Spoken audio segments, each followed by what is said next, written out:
In the quiet little town of Willow Creek, nestled between rolling hills and shimmering water, life moved at a slow, peaceful pace. The lake was the heart of the community, its calm surface reflecting the sky above. Most people who lived here cherished the serenity it offered, a place to escape from the chaos of the outside world. For one mother, this lake wasn't just a scenic spot. It held memories of her son, a Marine serving overseas. Her son had been deployed for months now, and though they stayed in touch through letters and occasional video calls, the distance weighed heavily on her heart. He had sent her a message recently, asking if she could store some of his belongings safely while he was away. It wasn't much, just a few boxes of personal items that meant the world to him. Things like his favorite books, photos, a guitar he used to play during downtime, and other mementos that reminded him of home. She didn't think twice about helping him out. After all, it was the least she could do while he risked his life for their country. On a bright Saturday morning, she gathered her brother and a couple of trusted friends to help move everything into the family's cozy cabin by the lake. The cabin itself was modest but full of warmth, with wooden walls that smelled faintly of pine and a small dock stretching out toward the water. It was a place where laughter echoed during summer barbecues, and where winter nights were spent huddled around the fireplace telling stories. Now, it would also serve as a safe haven for her son's treasured possessions. As the group unloaded the truck parked near the driveway, there was a sense of purpose in the air. Her brother joked about how heavy some of the boxes felt, teasing her about packing rocks instead of keepsakes. Everyone laughed, lightening the mood. But amidst the camaraderie, the mother couldn't shake off a bittersweet feeling. Each item they carried inside represented a piece of her son's life, a life currently dedicated to protecting others far from home. Still, she focused on the task at hand, finding comfort in the thought that these things would be safe until his return. Unbeknownst to them, however, not everyone in the neighborhood shared their enthusiasm. A few curious neighbors peeked out from behind curtains or leaned over fences, watching the activity unfold. To an outsider, the scene might have seemed harmless enough, a family moving things into their own property. But in communities like Willow Creek, where gossip traveled faster than wildfire, even the smallest actions could spark rumors. And so it began. One neighbor whispered to another, questioning why strangers were unloading boxes into the cabin. Another speculated whether something suspicious was going on. Before long, someone decided to take matters into their own hands. The Homeowners Association, HOA, president, an imposing figure known for enforcing rules with an iron fist, received a call alerting her to the unusual activity at the lakeside cabin. Without hesitation, she made a decision that would change the course of the day forever. She dialed 911, reporting potential intruders breaking into the property. What followed was chaos. Minutes later, the peaceful hum of nature was shattered by the sound of sirens piercing through the air. Red and blue lights flashed against the trees as police cars sped down the gravel road leading to the cabin. Officers poured out of the vehicles, guns drawn, shouting commands to freeze. The mother froze mid-step, clutching a box filled with her son's belongings. Her brother dropped what he was carrying, raising his hands instinctively. Friends stood frozen, confusion etched across their faces. "What is going on here?" demanded one officer, his voice sharp and authoritative. The mother stepped forward, her voice trembling but firm. "This is my son's stuff," she explained, trying to stay composed despite the shock coursing through her body. "He's deployed overseas. We're just moving his things into our cabin." Her words hung in the air as the officers exchanged glances. Meanwhile, the HOA president arrived on the scene, looking every bit as self-assured as ever. Clutching her designer handbag tightly, she addressed the officers with an air of superiority. "These people are trespassing," she declared, gesturing dramatically toward the group. "No one informed us about this invasion." The accusation hit like a punch to the gut. Invasion? This was her home, her son's legacy. These weren't strangers, they were family and close friends. Yet here they were, being treated like criminals over something as innocent as unpacking boxes. The absurdity of the situation burned inside her, fueling a mix of anger and disbelief. As the officers worked to verify ownership of the cabin and confirm the legitimacy of their presence, she vowed silently that this wouldn't end here. Someone needed to answer for the humiliation they had endured, and she intended to make sure it happened. For hours, the standoff continued, with explanations given, documents checked, and tempers flaring. By the time the ordeal finally ended, the sun had dipped below the horizon, casting long shadows across the lake. Exhausted but determined, the mother knew one thing for certain: the HOA wouldn't get away with this, not if she had anything to say about it.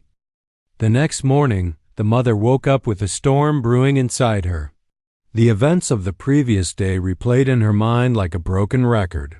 The flashing lights, the shouting officers, the accusatory stares from nosy neighbors, it all felt surreal, yet painfully real at the same time. What made it worse was the sheer audacity of the HOA president. How could someone call the police on a family simply moving personal belongings into their own home? It wasn't just frustrating. It was infuriating. She decided she couldn't let this slide. This wasn't just about her or her family anymore. It was about standing up for what was right. If the HOA could treat her this way, who was to say they wouldn't do the same to someone else? Determined to confront the issue head-on, she got dressed and headed straight to the monthly HOA meeting. She didn't care that she hadn't been invited. This wasn't a social gathering. It was a battleground, and she was ready to fight. When she walked into the cramped clubhouse, every eye turned to her. The room fell silent, save for the faint rustling of papers as people shifted uncomfortably in their seats. At the front of the room sat the HOA president, looking as composed as ever. She tapped her pen against a stack of documents labeled Community Rules and Regulations, seemingly oblivious to the tension in the air. But when the mother stepped forward, her presence demanded attention. "Enough is enough," she said, her voice cutting through the silence like a knife. Her tone was calm but firm, each word laced with quiet authority. "You humiliated me, my family, and my friends yesterday. You treated us like criminals for what? Moving my son's belongings into our cabin." The president raised an eyebrow, clearly unimpressed. "We can't have strangers coming onto properties without notice," she replied smugly, leaning back in her chair. "It's unsafe." That word, strangers, hit a nerve. The mother took a deep breath, steadying herself before responding. "Strangers?" she repeated, her voice rising slightly. "Those so-called strangers were my brother and lifelong friends. People who've known me for years. And let's not forget, the only real danger came from your unnecessary panic, which wasted taxpayer dollars and traumatized my family." The room erupted into murmurs. Some residents nodded in agreement, while others avoided eye contact altogether. It was clear that not everyone shared the president's hardline approach. But the mother wasn't done yet. Over the course of the night, she had pored over the HOA's bylaws, determined to find anything that could expose the absurdity of what had happened. Now, armed with a copy of those rules, she slammed it onto the table in front of her. "According to Section 4, Paragraph 7, she began, pointing to the relevant passage, "homeowners have the right to use their properties as they see fit, provided it doesn't violate zoning laws or disturb neighbors." Guess what? None of those apply here. So tell me, what gives you the authority to dictate how I handle my own home? For the first time since the meeting began, the president looked flustered. Her polished demeanor cracked ever so slightly, revealing a hint of unease beneath the surface. She stammered, trying to defend herself, but her arguments lacked conviction. The tide was turning, and she knew it. As the discussion continued, other residents started speaking up. One man stood and recounted how he'd been fined for painting his mailbox a color that didn't match the HOA's strict guidelines. Another woman shared how she'd received a warning for planting flowers in her garden that weren't on the approved list. Each story added fuel to the fire, exposing the HOA's pattern of micromanagement and overreach. But perhaps the most powerful moment came when the mother addressed the emotional toll of the situation. "My son is serving overseas," she said, her voice softening but still filled with resolve.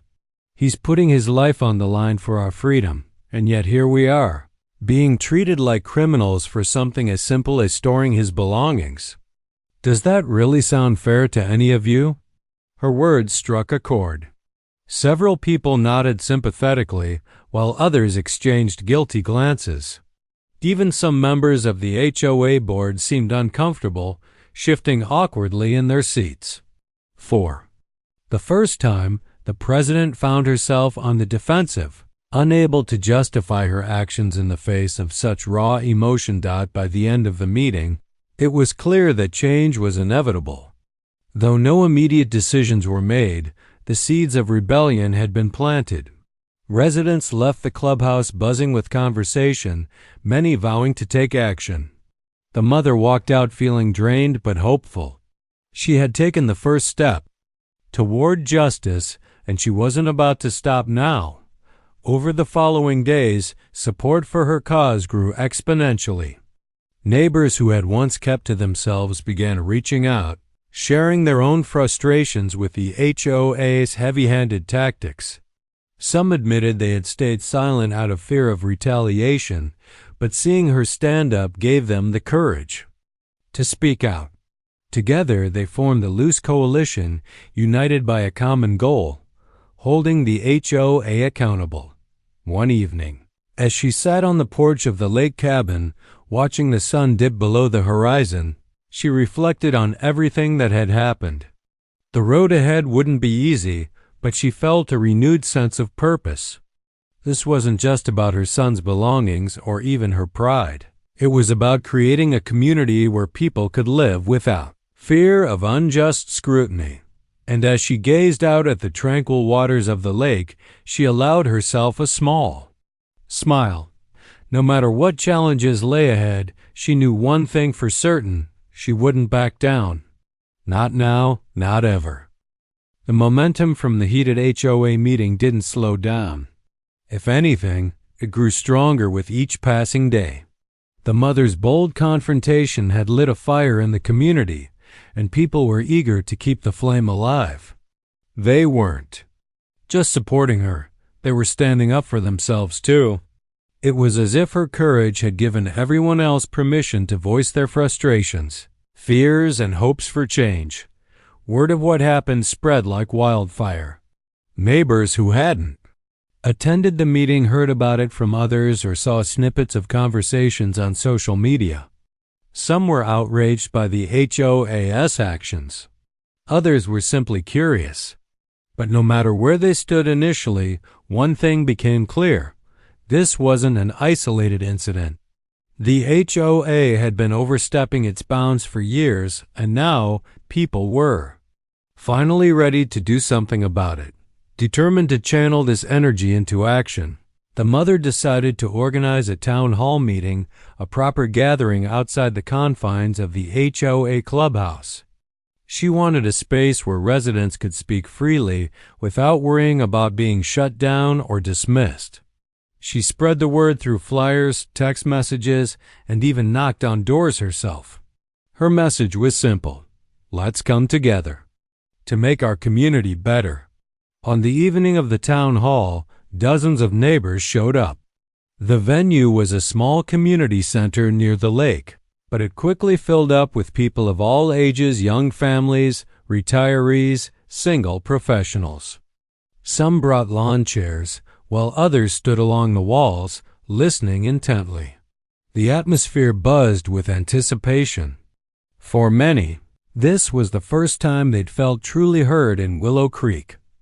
The mother kicked things off by sharing her story again, this time in even greater detail. She talked about the stress of the police showing up, the humiliation of being treated like a criminal, and the emotional toll it took on her family. But she also emphasized that this wasn't just about her, it was about fairness, respect, and accountability. "I'm not asking for special treatment," she said, her voice steady but heartfelt. "I'm asking for us to be treated like human beings. We're not numbers on a spreadsheet or rule breakers waiting to happen. We're people who live here, work here, and raise our families here. And we deserve better." Her words struck a chord. One by one, other residents stood up to share their experiences.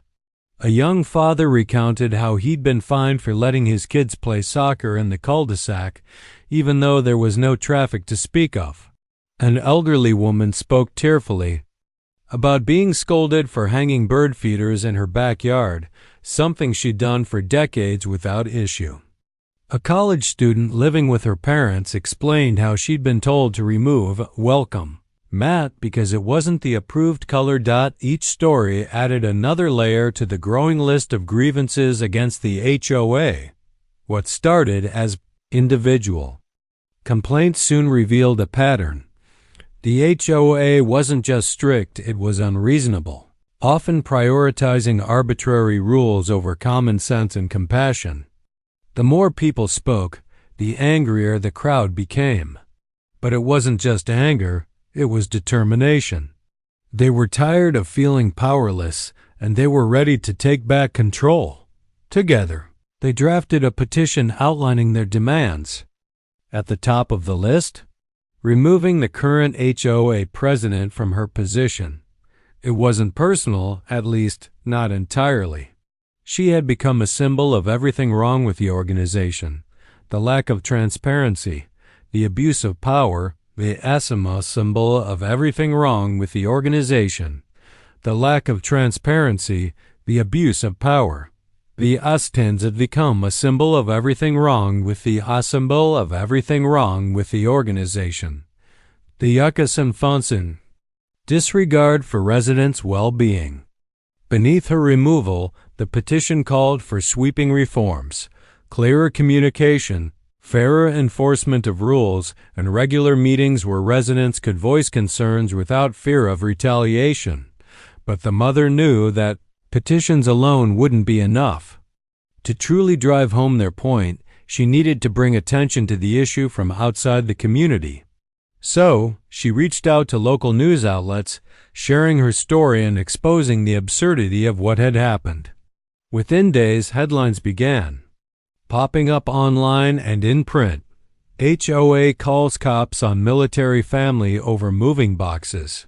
Residents rally against overbearing homeowners association.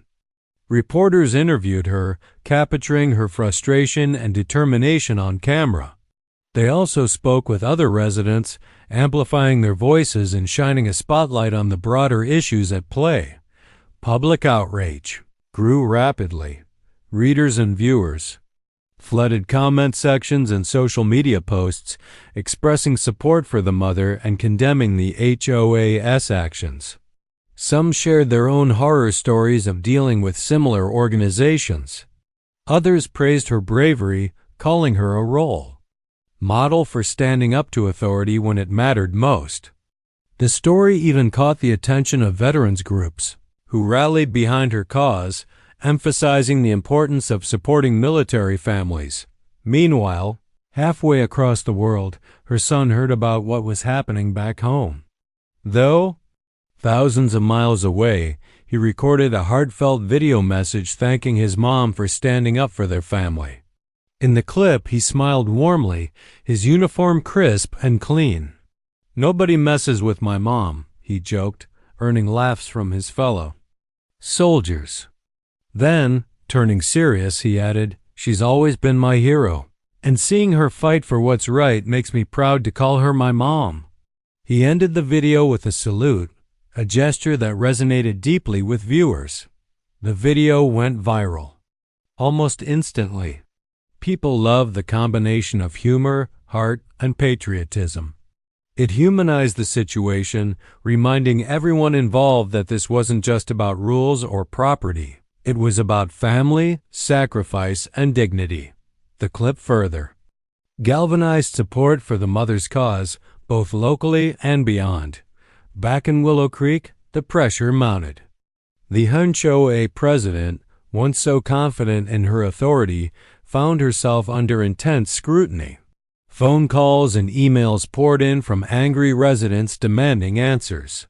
Local officials began questioning whether the HOA's actions aligned with state laws governing such organizations. Even some members of the board privately expressed regret for allowing things to escalate to this point. Despite the mounting tension, the mother remained focused. She spent hours strategizing with her newfound allies, planning their next moves carefully. They organized carpool signs, created banners, and even set up a makeshift booth at the weekend farmers market to gather signatures for the petition. Every interaction reinforced her belief that change was possible if only they stayed united. One evening, as she walked along the dock outside the cabin, she paused to look out at the lake. The water shimmered under the moonlight, calm and unbothered by the storm raging around it. She thought about her son, far away but still connected to her through memories and moments tied to this place. She thought about the neighbors who had joined her cause, proving that kindness and solidarity could overcome fear and division. And she thought about the future, a future where Willow Creek might finally feel like the peaceful, welcoming community it was meant to be. For the first time in weeks, she allowed herself to feel hopeful. The road ahead would still be challenging, but she knew she wasn't walking it alone. Together, they were building something stronger than any rulebook or title, a community rooted in trust, respect, and humanity. As the days turned into weeks, the movement in Willow Creek gained unstoppable momentum. The town hall meeting had been just the beginning, a spark that ignited a wildfire of change. People who had once kept to themselves were now actively involved, attending informal gatherings at the park, sharing ideas over coffee, and even forming small committees to tackle specific issues with the HOA. It wasn't just about fixing one problem anymore. It was about rewriting the rules of their community. The mother found herself at the center of it all, not because she sought leadership, but because her courage inspired others to follow. She became the unofficial spokesperson for the group, speaking on behalf of everyone who felt silenced or overlooked by the HOA. Her determination was contagious. Neighbors admired how she balanced strength and vulnerability, never backing down yet always keeping the conversation focused on fairness and unity. Even those who initially doubted her motives couldn't help but respect her resolve. One afternoon, as she sat at her kitchen table surrounded by stacks of petitions, flyers, and notes from recent meetings, her phone buzzed nonstop with messages. Some were updates from neighbors working on different tasks. Others were words of encouragement from people she barely knew. One message stood out, a text from her son overseas. "You're doing amazing, Mom," he wrote. "I'm proud of you." Those simple words gave her the boost she needed to keep going. No matter how overwhelming things got, she reminded herself why she started this fight in the first place: for her family, for her community, and for the future they deserved. With the petition gathering hundreds of signatures and media coverage continuing to grow, the pressure on the HOA reached a boiling point. Local newspapers ran follow-up stories highlighting new testimonies from residents. A retired teacher shared how she'd been fined for planting tomatoes in her garden, something she did every summer to donate fresh produce to the local food bank. A young couple revealed they'd been threatened with legal action for hosting a small birthday party for their toddler, claiming it violated noise ordinances. Each story added fuel to the fire, painting a picture of an organization more interested in control than compassion. Finally, the day of reckoning arrived, the next official HOA meeting. This time, the clubhouse was packed to capacity, with extra chairs brought in to accommodate the crowd. Residents filled every available space, some spilling outside onto the porch. The air crackled with anticipation. For many, this was the moment they'd been waiting for, the chance to hold the board accountable and demand real change. When the meeting began, the president tried to maintain her usual air of authority, calling the session to order and reading through the agenda as if nothing unusual was happening. But it didn't take long for the tension to boil over. As soon as she opened the floor for comments, hands shot up across the room. One by one, residents stood to voice their frustrations, each contributing to a chorus of dissent that left no room for denial. The mother went last, saving her remarks for maximum impact. When it was her turn, she rose slowly, clutching the signed petition in her hands. The room fell silent as she approached the front, her presence commanding attention. She didn't need to raise her voice to make her point. Her calm demeanor carried its own weight. This isn't about revenge or punishment. She began, looking directly at the president. It's about accountability. You called the police on my family for what? Moving boxes into our own home. That decision hurt us deeply, yes, but it also exposed a bigger problem. Your refusal to listen to the people you're supposed to serve. She paused, letting her words sink in before continuing.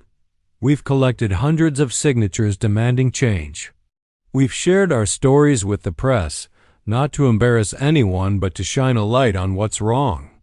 And now, we're here today to ask you to step aside, not because we hate you, but because we believe someone else can lead this community with fairness and respect. Her speech hit hard. Even the president looked shaken, her usual confidence replaced by visible discomfort. Murmurs rippled through the crowd as people nodded in agreement. Someone shouted, "Here, here," while another clapped loudly, prompting applause from nearly everyone in attendance. When it came time for the board to vote, the outcome was unanimous. The president was stripped of her title, replaced by a neighbor known for her level-headedness and willingness to collaborate. The new leader promised immediate reforms, starting with clearer guidelines for contacting law enforcement and a pledge to involve residents in decision-making processes moving forward, but the changes didn't stop there. Over the following weeks, the revamped HOA implemented several key improvements. They created a transparent system for handling complaints, ensuring residents could appeal decisions without fear of retaliation. They relaxed outdated rules about landscaping and exterior decorations, allowing people to personalize their homes within reason. Most importantly, they scheduled regular open forums where anyone could voice concerns or suggestions without judgment. 4. The mother, seeing these changes unfold, was both satisfying and humbling. She hadn't set out to become a crusader for justice, but she realized now that sometimes standing up for yourself means standing up for others too. Her actions had sparked a ripple effect, empowering her neighbors to reclaim their community, and reminding everyone that collective strength could overcome even the most entrenched systems of power. One evening, as she sat on the dock outside the lake cabin, she reflected on everything that had happened. The guitar her son had asked her to store rested nearby, untouched but full of meaning. She thought about how far they'd come from the chaos of that fateful day when police lights flashed across the driveway to the newfound harmony taking root in Willow Creek. Though challenges undoubtedly lay ahead, she felt hopeful. The community was stronger now, bound together by shared experiences and a renewed commitment to treating each other with dignity and respect. And as the sun dipped below the horizon, casting golden hues across the water, she allowed herself a quiet smile.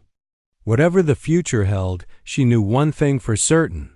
They had faced adversity head-on and won, together. The months that followed the HOA shakeup brought a transformation to Willow Creek that no one could have predicted. The once tense atmosphere began to ease, replaced by a sense of camaraderie and mutual respect among neighbors. It wasn't an overnight change. There were still lingering frustrations and occasional disagreements, but the shift was undeniable. People started smiling at each other more often, waving as they passed on the streets, and even stopping for quick chats about their weekends or the weather. The community felt alive again, like it had rediscovered its soul. For the mother, life settled into a new rhythm. The chaos of the past few months faded into memory, though she occasionally found herself replaying moments from those intense days. She'd catch herself thinking about the night she stood in front of the packed clubhouse, holding the petition high, her voice steady despite the storm raging inside her. Those memories weren't painful, they were empowering. They reminded her of what she was capable of when pushed to her limits, and they reinforced her belief in the power of standing up for what's right. One crisp autumn morning, she decided to host a small gathering at the lake cabin. It wasn't anything fancy, just coffee, homemade muffins, and some chairs set up on the dock.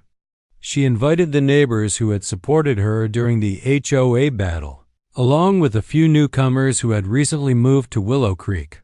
She wanted to thank them, not just with words but with action, by creating a space where everyone could connect without pretense or pressure. As people trickled in, laughter quickly filled the air. Someone brought a guitar, and soon impromptu songs echoed across the water. A young boy chased ducks along the shoreline while his parents laughed and called after him. An elderly couple shared stories of how they'd first moved to Willow Creek decades ago, marveling at how much the community had grown and changed since then. It was a simple, unscripted moment, but it felt profound. This was what community was supposed to be: real, raw, and rooted in connection. During a quiet lull in the conversation, the mother stood up and raised her mug. "I just want to say thank you," she began, her voice warm but tinged with emotion. "Thank you for standing beside me when things got tough. Thank you for believing in this place enough to fight for it. And thank you for proving that we're stronger together." The group erupted into applause, cheering and raising their own cups in solidarity. One neighbor jokingly added, "If anyone tries to mess with us now, we'll know exactly what to do." Everyone laughed, but there was truth in the comment. They had faced adversity head-on and come out victorious, not because any one person was extraordinary, but because they had banded together as a team. In the weeks that followed, the spirit of collaboration continued to flourish. Residents organized weekend cleanup events around the lake, planting trees and picking up trash to preserve the natural beauty of their surroundings. Others started a neighborhood book club, meeting monthly to discuss novels and share insights over snacks and laughter. Even the annual holiday lights competition took on a new tone, with neighbors helping each other string lights and decorate yards.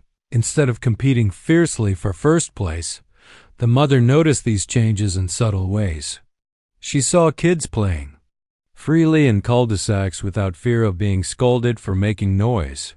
She watched as homeowners painted their mailboxes bright colors or hung wind chimes outside their doors, adding personality to the streetscape. These small acts of individuality might have seemed insignificant to outsiders, but to the residents of Willow Creek, they symbolized freedom. The kind of freedom that comes from knowing your voice matters. Her son returned home just before Christmas, surprising her with an unexpected visit. He walked through the door carrying his guitar, his uniform exchanged for jeans and a hoodie. The sight of him brought tears to her eyes, and for a moment, neither of them spoke. They simply hugged, holding on to each other tightly as if afraid the moment might slip away. When he finally pulled back, he grinned. "You didn't think I'd miss seeing how you turned this place upside down, did you?" he teased, his tone light but filled with pride. Over hot cocoa and cookies, she told him everything that had happened, the confrontation with the HOA, the town hall meeting, the viral video, and the eventual victory. His expression shifted between amusement, awe, and admiration as he listened. "You really are unstoppable," he said when she finished, shaking his head in disbelief.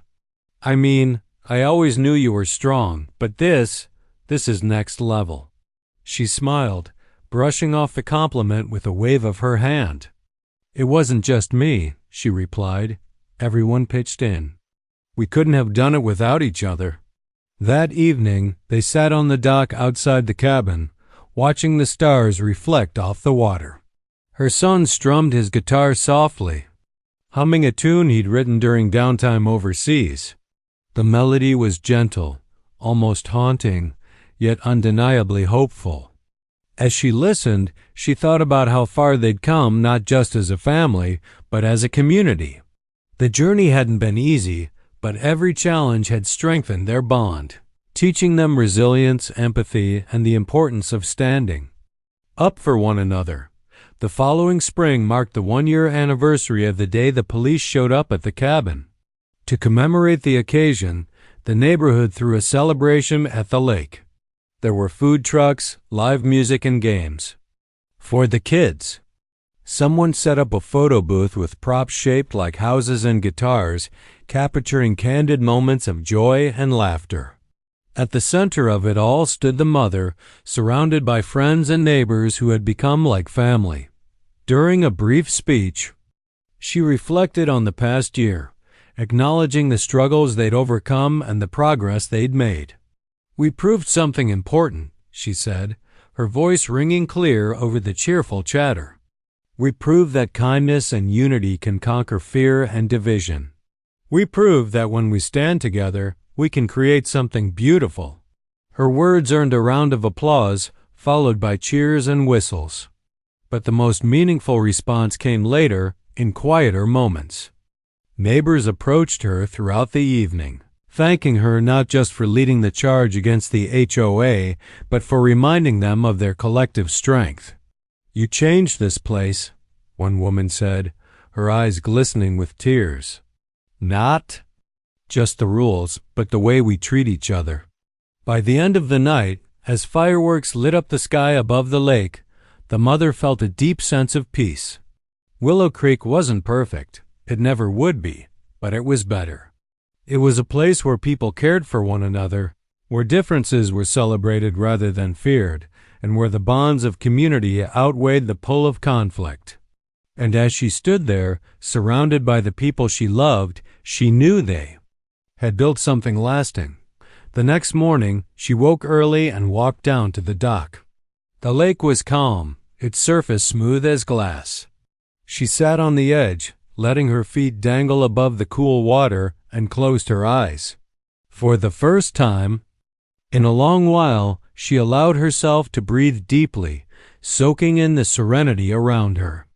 Life would always have its challenges, she knew, but they would face them together as a family, as a community, and as a united force for good.